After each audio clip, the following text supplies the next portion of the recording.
Chapter 2 Difficult Journeys.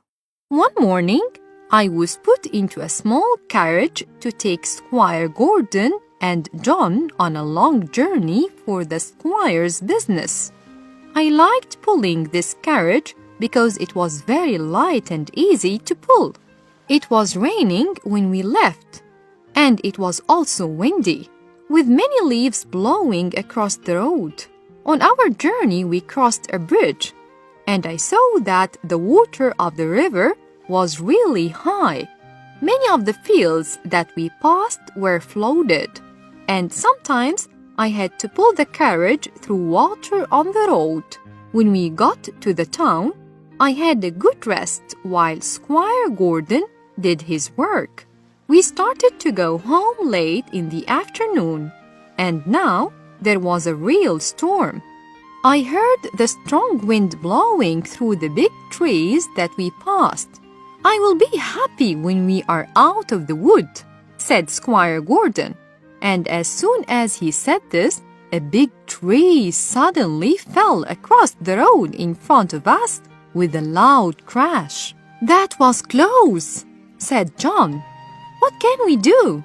asked Squire Gordon. "We can't go forward," said John.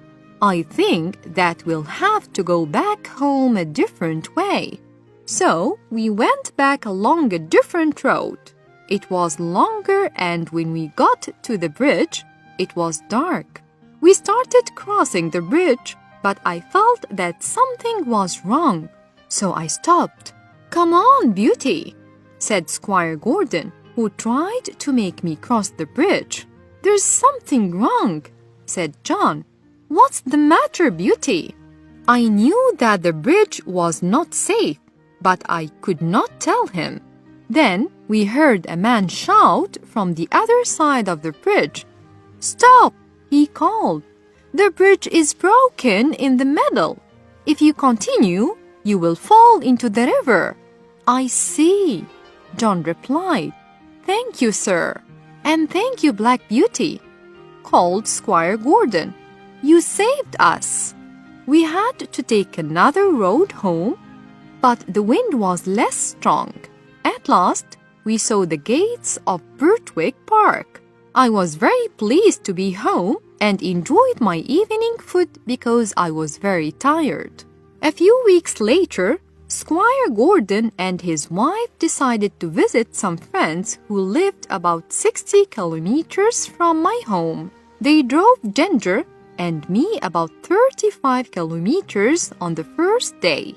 We stopped often before we reached the town, where we would stay for the night at an inn.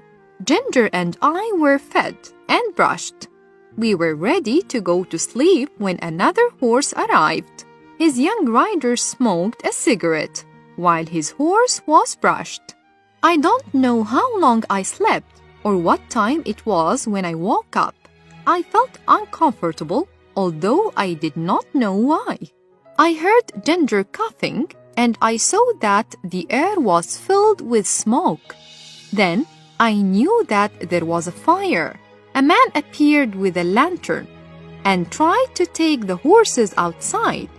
We could see that he was worried, and this frightened us even more.